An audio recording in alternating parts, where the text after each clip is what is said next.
There are not enough hours in the day to do everything I want to do. You hear people saying they don't get very much sleep and things. I was honestly, for the longest time, functioning on like 4 hours sleep. I'd study, go and work, and then come home, be a dad, study, then go straight back out to work. I had severe stress caused by work, and I had no idea what was happening to me at the time. I realized that what I was doing was trying to please other people, and these tick boxes that I perceived other people to have for me. It's all about life balance. I get to take my daughter to school, I get to pick her up from school, I get to be a present dad. I want to be a dad, and that's my number one. So how can I make that happen? I think this can make that happen, so let's try. 24 months ago, had I thought about going alone, having my own limited company, and being my own boss and doing everything myself, that would have scared me to death. And now it's all I want. And I'm not an actor, I'm not a guy who dresses up, I'm not this, I'm not that. And it was really powerful to me when I realised I'm just me and everyone's an individual. And that's the best gimmick everyone has got. Rich, Pitlane, Richard, I don't know, what do you go by? What do you prefer to go by? Well, I call myself Rich on stream openly, but the brand is Pitlanes Sim Racing, really. So yeah, I'm quite open to people calling me Rich on stream. It's fine. Cool. I'm gonna call you Rich throughout this podcast, but it's such a pleasure to have you on, man. I've been familiar with your journey and story and your content for a little bit. I'm excited to dive in a little deeper about how you got to where you are and learn more about that. But I think for those that are listening right now, it'd be useful to give a bit of context. You know, how long have you been creating content for? Where are you making content? Can you give a little context on that? So I've been making content now really coming up on, well, it's just gone 9 years now for both my website and the Facebook page. But really, historically, mostly created content over on YouTube for the most part until I really started hitting streaming hard. I'd streamed on every platform you can think of, really, for the longest time, just trying to figure things out. But yeah, now it's mainly streaming, but also creating videos on YouTube as well. So how often would you say you're streaming? And every 6 days a week, twice a day. Wow. So you're definitely all in on that streaming site right now, coming from the right now world. Yeah. One of the things that we love to do on the podcast is just take a little step back down memory lane and just get a sense of where you came from, and because there'll be folks listening that you're like, oh yeah, I grew up near there or whatever it is. Where'd you grow up? So I grew up in Cleethorpes in Lincolnshire in the UK. Really, yeah. So it's a small town, right?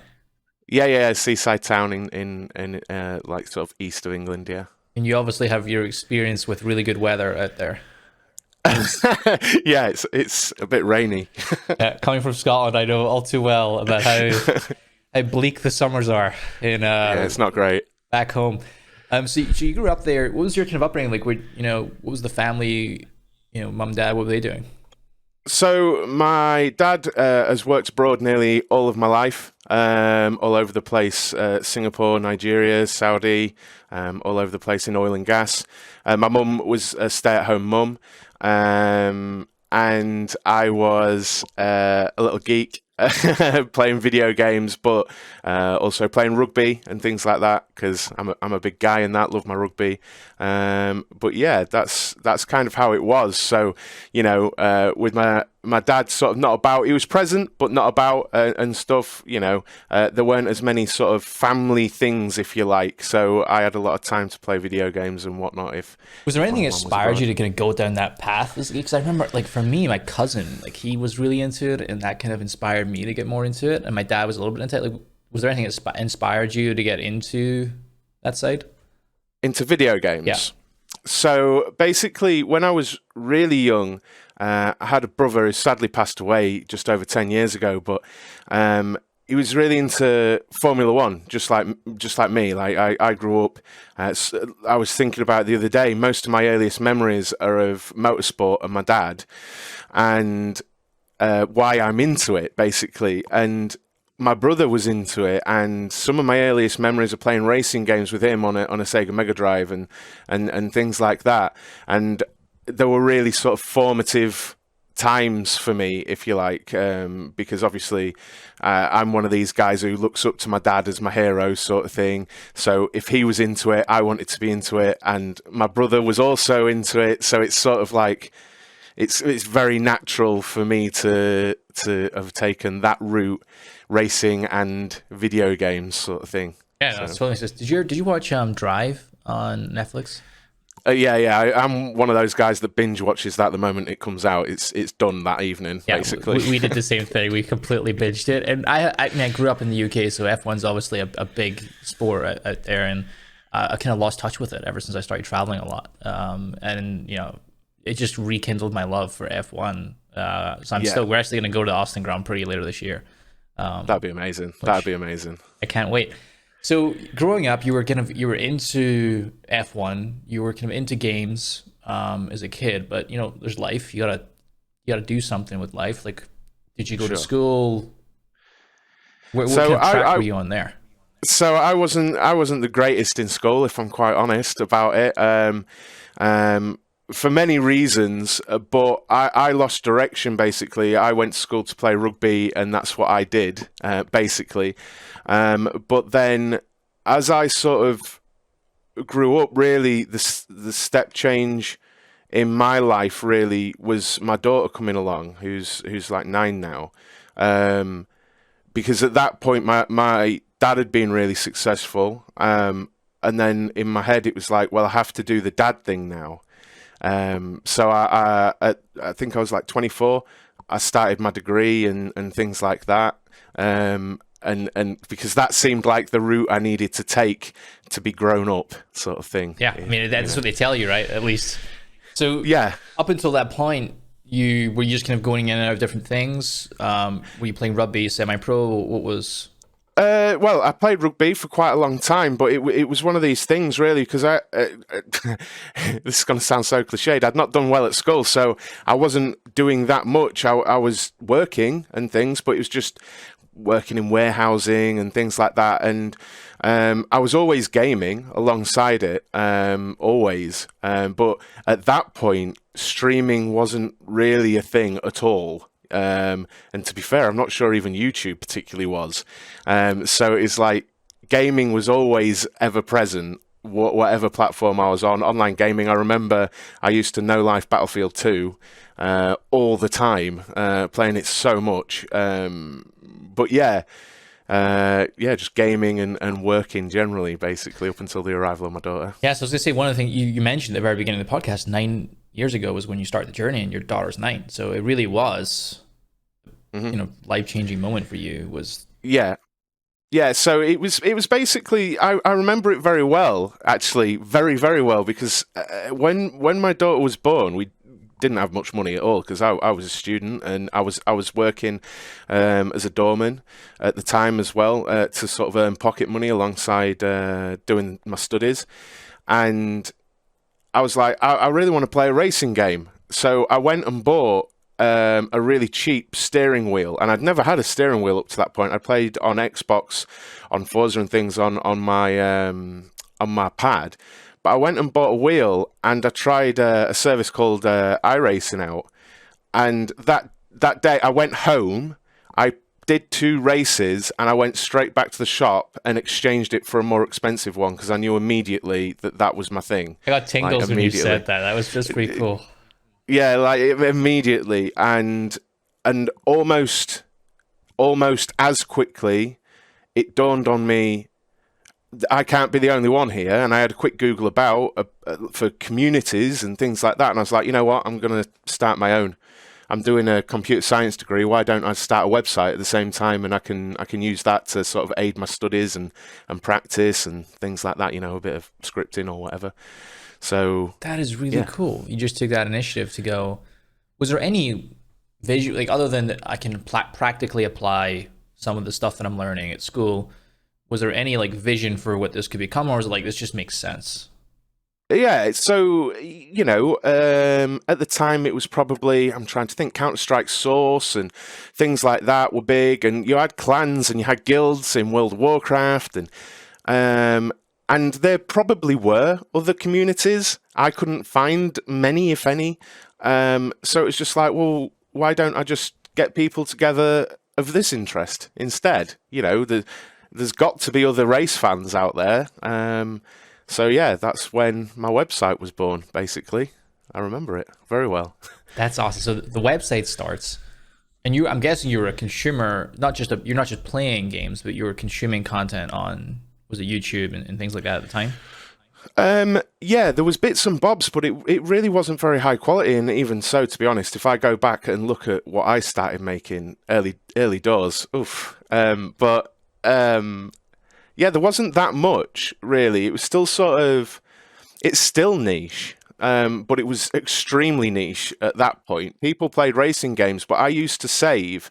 I can't remember how long the clips were on Forza, but there were maybe a minute max. So I'd save 10 of those, and it'd take hours, and then get them onto my PC so I could make a video, and it'd take forever.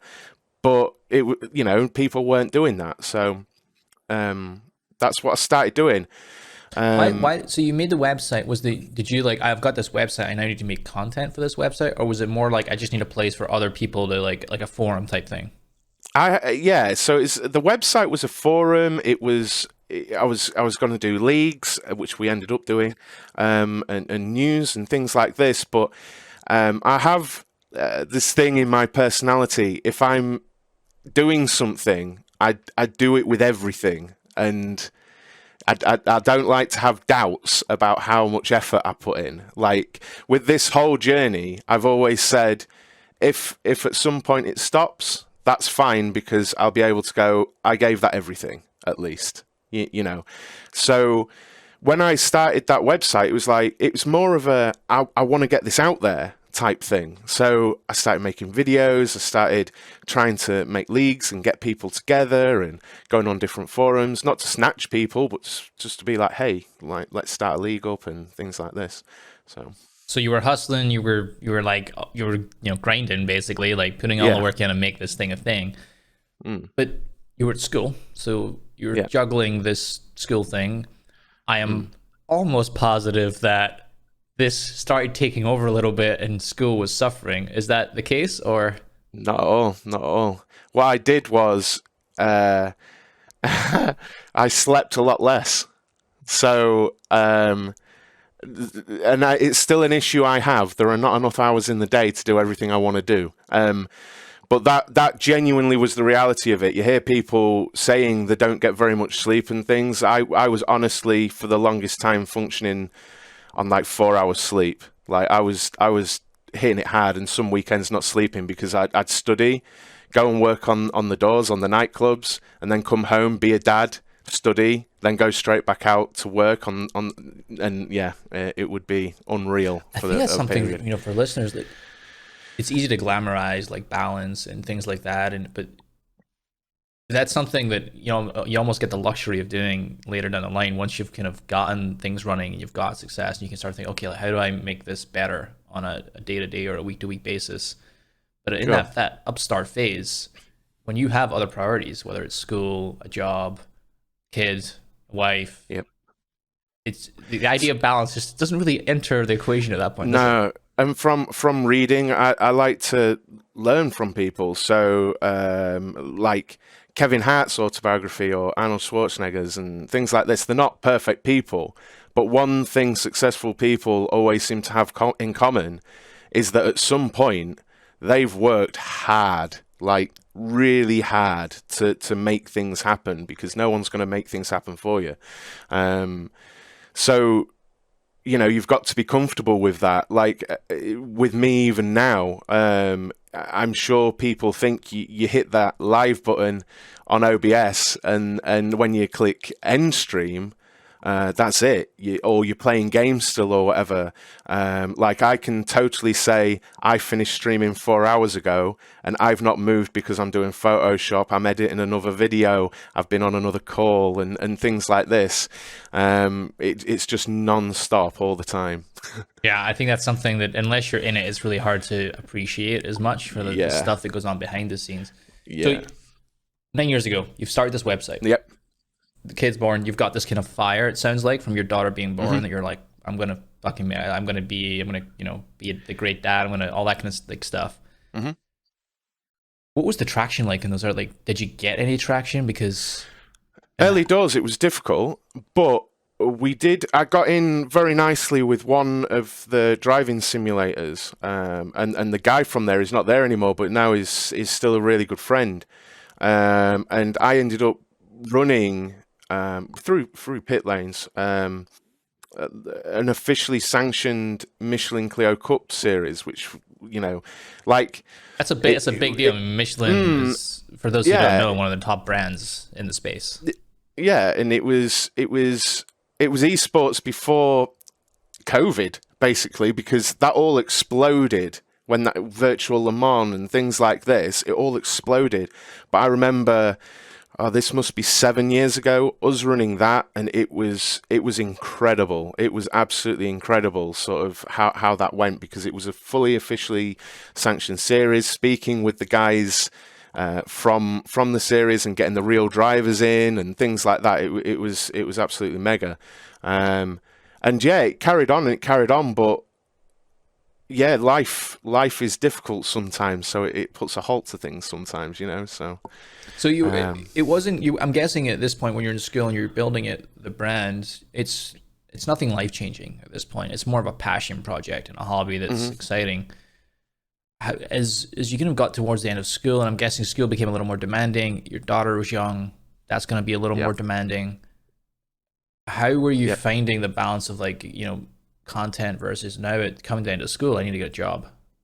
It's super hard, and it's at one point, you know, so I say 9 years, if I'm totally honest about it. It is 9 years historically, but there was a period of 2 to 3 years where I just couldn't, because it was career time, and there was some, but it was career time, and I had to make my degree pay. I had to buy a house. I had to do this, and I had to do that, and there was no time whatsoever for doing content, really. So it very much went on the back burner, really. But it's always there. It always has been right there. Was the community, because of the website you built, was the community still alive even though the content wasn't, or did it all kind of die or kind of taper off? Yeah, it went away. And it was such a thing. It was such a thing, and it's such a shame. Like my website had thousands of people on it, and it just shows I had to be not. I just had to keep things moving on it to keep people going. You know, with content and doing the leagues and things like that. I had to be there, which actually, looking back on it, it's taught me a lot on what I need to do. It's exactly what I was thinking now, because you got to feed that engine. You got to keep people engaged. For better or worse, you have to do it. Yeah, definitely. 100%. Yeah, so it went away, basically. And yeah, that led us to the beginning of last year, really. What point was, so it went away, what point was because were you doing any live at this point, or was it all YouTube and the website? It was all YouTube and the website. So how big was your YouTube at this point? Honestly, this is one thing that I'm beginning to work on again, because I'd put on there up to that point, I would guess 500 to 600 videos and only had 1,000 subscribers to show for it. It was pure passion. It was pure passion that I was still doing it, because I certainly wasn't getting the views or the comments to warrant that effort. That's 600 reps. And then you think about that times the amount of content, the content had to be created, then the editing had to be done, and the thought behind the content. Yeah, that's a lot of time in. Some of the stuff, like Hands Up, was very rushed, but then other stuff, these are the ones that make it painful. When you've really thought out an idea and you really take your time and you really put it out there, and it's like, right, YouTube, do your thing. I've had 6 views in the last 3 weeks or whatever, you know, and it's just like, oh, right, time to make another one. And I think that's sometimes the difference as well, but between whether people do or don't. Yeah. So coming up, you've been in the workforce. I'm guessing this is a couple of years. You've been community's on the back shelf, YouTube's on the back shelf. It's kind of declining, or is declining, and you're in the workforce. You've got a job. Yep. You've got the family. You've got the house. What changed? So one thing I've become is kind of like a mental health advocate, because I had like an issue, and it was, I don't mind talking about it. I like had severe stress like caused by work, and I had no idea what was happening to me at the time, and I had time off work and things, and time to assess what was going on in my life. And to a lesser extent, I realized that what I was doing was trying to please other people, and these tick boxes that I perceived other people to have for me. Because it was like last January-ish, I had a talk with my girlfriend, and really it was all I could think about. I said, I need to make this thing happen. Like how I've been doing my career, I now need to put into Pitlanes. I can't explain it to you. I need the support. I know it won't make any sense to you, but I promise you, if I put everything into this, it can be something. But I need to put everything into it, no half measures. And she said, go for it. So, last January, because I was struggling, I don't know why, I just identified I needed to do me, not what I thought other people. You've got your responsibilities, of course, but I needed to really look at what I needed to do with Pitlanes, basically, to push it forward. I got goosebumps as you said that. I needed to do me. What a powerful message and realization that you had, and I'm so glad that you had it. It's a difficult thing because, unfortunately, like I was still doing my day job all last year through COVID and being at home, and I was also doing Pitlanes and streaming and things like that, and it's unreal the work that needs to be put in to these days. And unfortunately, beginning this year, again, stress because of work, it's high pressure environment. I was juggling both and just couldn't deal with it. So I've made the choice. I know which one I want, and it's not the career that I studied for, basically. I want to do the one I want to do, which is this. So, God, it's so powerful. I mean, the last year has been tough on everybody. Never mind juggling 2 jobs and trying to be a father at the same time. So when you were working, what were you actually working on, just to give listeners an idea of? So I was a building information modeling manager. So when there is a new building being built, we'll say a train station, for example, I would be the guy that all the 3D models would come through and all the building information would come through, and I would federate it into a big 3D model and tie it in with laser scans and things like that, so that all the subcontractors and everyone were talking on the same page, and the people on site could build it in one go rather than messing things up. My dad, Will, managed to do something similar. I think it was CAD, AutoCAD. He was doing that for steel plants.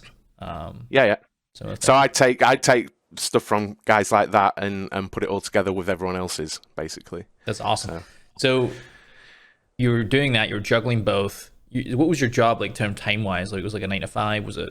7:30 till 4 without the overtime, basically. So that was the struggle. I would stream till midnight, and then I would be awake, and then you don't go to sleep. You're awake till 1, 2 anyway, because you can't just switch off. And then I'd be awake 5:45 in the morning to get sorted for work. And when you're doing this, I actually got a thermometer for my room because I was wondering how hot it was in here. When you're doing 100% Formula 1 races with your wheel and everything, and it gets to 38 degrees in your room, it's hard going every night. As well, it's just so tiring, but we are where we are, so it's worth it. But I wouldn't recommend it. There is something to be said about that, right? Like, because of the reality of your situation, you had to do that. Yeah. That was the thing, and I'm always very much, how can I make this work? And if doing this whole creation thing, it's all about life balance, and that's the main motivation behind it. So I get to take my daughter to school, I get to pick her up from school, I get to be a present dad, because I was done with being sat in an office and being told by someone I couldn't go and see my daughter in a nativity because of this bridge being built. I want to be a dad, and that's my number one. So how can I make that happen? I think this can make that happen. So let's try, basically, was the thought process. There's probably elements, I'm guessing, from your own upbringing where your dad was away all the time. You were like, I don't want to be away all the time. Exactly. Completely. So yeah, I realized the value in that, the value in having, your parents about and things like that. And I wanted to be that, and supportive and things like that. So now I take my daughter to school in the morning, I get home, I have a cup of coffee, stop streaming, go pick her up from school, have my dad time. Once she's in bed, stream again. That's my thing, basically. Sounds like the ideal world. So over the last year, when you made that decision to start streaming again, and content started picking up in January last year, what were the results that you were seeing? So not much. It's crazy when I think back to it now, because I was over the moon with the tiniest win, if you like. I remember having 10 people concurrently and just freaking out and loving it, and then 30, and then 40. And what happened was I got to this point where I was getting over 100 concurrently. And then one night, I remember, because I very nearly cried on stream. I was racing on Formula One, and I hit an algo spike on Facebook, and it took me to 1,200 concurrent, and it was unreal. And I had people tell me after that I seemed to just take it in my stride. And that I didn't pay it. People were freaking out in chat, like regular You're like people. melting internally. Yeah, but internally, my feet on my pedals were shaking. Like I was shaking. Like, is that really happening? And I remember it's one of those situations. I didn't want to turn off my stream, but I had the reality. I'm up in 5 hours. I've got to turn it off. I've got to perform in work tomorrow. But that was, so I started doing this sort of hard in January, and that was probably March time. And that was like the bit I needed. Like, that's a reality. You look at Stone and Darkness and other people on the Facebook platform, because that's where I am, and you see their numbers. It's like, that's like unobtainable. And now I'm like, nah, it's not. They've done it. Like, if you really apply yourself and you've got something, you can do it. So that's the trajectory, sort of thing. That's and it's true. But the thing is, you push through a lot to get to that point, and you put yourself out there repeatedly, even when you didn't feel like it. You kept doing it. Yeah. Fast forward, you were starting to see consistent viewership on Facebook. That was probably very exciting. You're still juggling a job. That was challenging. COVID happens, so numbers were generally up. Like, people watching content was up. But it was probably one of the most stressful, intense times for the entire world over the last year. That came to a head for you in January of this year. You said you had like a moment of like, this is too much. I can't. This year, I can't do all this. What gave you the balls, quite frankly, to make that decision that you could pack in this stable career that is kind of got guaranteed results? Well, this is the thing. I'm not bad at what I do, and it's comfy and a nice salary, a company car, and things like this. And I realised they're just things, and it is completely. You think that money is going to right all the wrongs in your life, and it's not true. It's just not true. It does make certain things easier, but it's not true. And I really thought long and hard, like, could I have a lot less money and be happier? And the answer was yes, really. So I took a long time, and I actually I spoke to my dad about it as well, and friends, and everyone just said, do it, basically. And I'm like, well, it's my life. I've got to make this choice, and it's a really difficult thing. But I made the choice.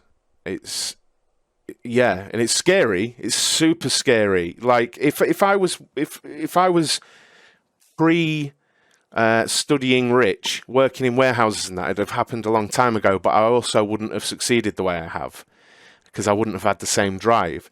But now I'm very aware of my responsibilities, and it's like, this works or, alternative. So, but I like this because it's such a strange thing, because 24 months ago, had I thought about going alone, having my own limited company and being my own boss and doing everything myself, that would have scared me to death. And now it's all I want. It's all I want, to control my own sort of output and where I focus my energy. That's exciting. I think a lot of people might struggle with giving themselves the time to ask that question that you asked yourself. And it's not the first time you've asked, because you mentioned you had it a long time ago and you took that time off work and you were doing inner searching. How did you do that again this time? And is there anything that, for folks listening that maybe have really had a tough year? And I think a lot of people actually ask themselves that question. I think you have to be at a level of success already, because especially if you've got responsibilities, you can't just jack in your job. You can't do that because, you have bills to pay, and that's even more stressful than the alternative. So I got to a point where I was on this sort of level, and I'm really methodical, and I looked at data from when I've been on leave previously and streamed in the days, and I'm like, the data shows me that if I had day streams, I'd do all right. And I think you have to be brave, but you do have to really look at what you've got surrounding you. Like, is it a sensible option, and can you live with what you've got going on, It's such a unique thing, I think, an individual thing, because I'd never tell anyone that they should quit the job and become a streamer, because that'd be crazy if you've got no community or anything like that. But you get to a point, and you just have to be brave. You can see it's there, and that's all I decided I had to do. Just be brave, and if it works, it works. And luckily, so far, it is. So yeah, let's touch on that a little bit. How's things been going since January? You made that switch. Did your mentality, I'm guessing, has just changed quite substantially? Yeah, so I mean, people on stream have said how I'm quite clearly happier and things like this, but I can't exactly remember the month that I became involved with Pipeline, but it's not very long ago. And I was on the front page and I saw my face there, and it said 18,000 followers, and we hit 24,000 last night. And so I'm tracking at about 1,000 followers a week currently. And very, very happy to be involved with Pipeline and a couple of other sort of sponsors as well. The community is getting bigger every day, and that's one thing that I absolutely love. That's one thing, like touching back to the old website, I wanted a meaningful community. And how I took a long time, and actually with Pipeline, it's not a plug, the playbook, and it was about, there's a certain bit about your niche, and I'm not an actor, I'm not a guy who dresses up, I'm not this, I'm not that, and it was really powerful to me when I realized I'm just me and everyone's an individual, and that's the best gimmick everyone has got. You're already something unique. So that was my whole approach, just go in as me and tell people this is what I'm about and this is what I'm trying to do. I'm really honest on stream that this is what I want to do. And it's just spawned this really supportive, it is a generally male-orientated community, just motor racing it is. There are some females around, which is cool, diversity and things, but it's a really good place with the mental health and things. The people are really supportive of each other, and it's just fantastic. It's exactly what I hoped I might be able to build. So it's just growing really, really quickly. My target's 50K by the end of the year. So yeah. That's really exciting, man. I'm so stoked for you, and you can just see the grin from cheek to cheek on your face as we're on this podcast. For those of you who are watching on video, you should definitely, or if you're not, you should go check it out. He's got a cheek to cheek grin on his face. It's incredible, and I'm sure, obviously, for your daughter, she's growing up, she's probably starting to understand like this thing that you do. She's kind of wrapping her head around a little bit. What an incredible way to look up to you and learn from you, and that you've taken control of your own life. Well, it's interesting. There are a couple of things. One thing I do is I email her. Like when she's 18, she'll get the username and password for the email. So she's going to see that whole transition because, I've emailed her since she was about 2, I think, as me, as I got goosebumps. not as a dad, but as Rich. And early on, I explained these are going to be Rich, not your dad, and I'm talking to you as a person seeing my way through life, trying to do the best I can for you and things like that. I'm gonna start crying, Rich. So I do that. So she's going to see this through that perspective and what's just been happening over the last, But also, I spoke to her a few weeks ago. It's so funny. And right near where I live, there's a project going up that I was sort of managing the information for up until recently.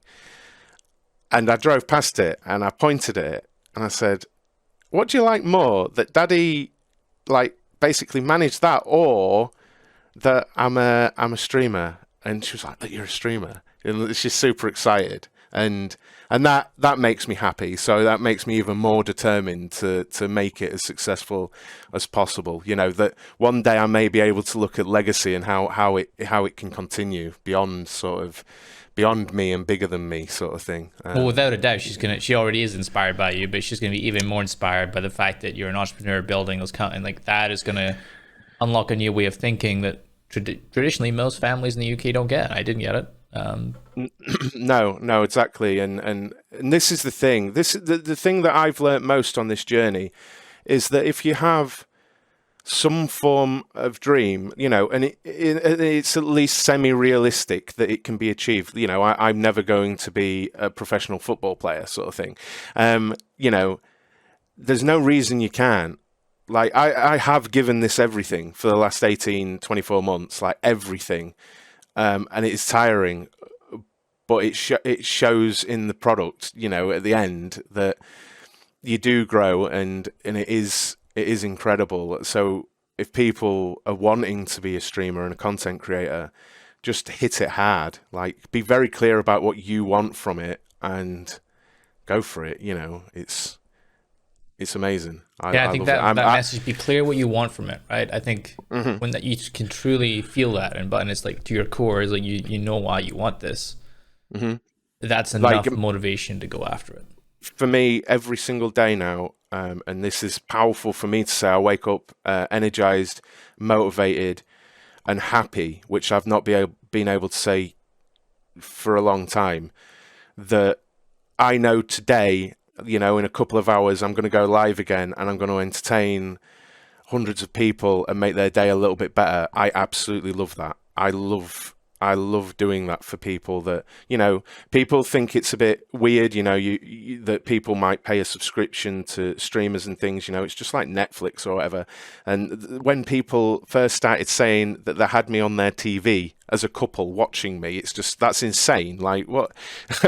But it's brilliant to be able to offer that to people, that little bit of escape, me doing a race or driving a truck or something like that I can communicate with them and make their day a little bit better. I absolutely love that impact on people. So, well, Rich, that's an incredible way to wrap up this podcast. I am incredibly humbled that we got the chance to record this, and also just stoked to be on the ride with you. I'm really excited for not only what you've accomplished in the last 18 to 24 months, but where you're going. There's clearly an energy and a determination that you have that is unstoppable, quite frankly. And as a fellow Brit, it is awesome to see, because we don't have many folks like that back home. So it's great to see. Well, thank you, and thank you for having me. I really appreciate it. Thank you.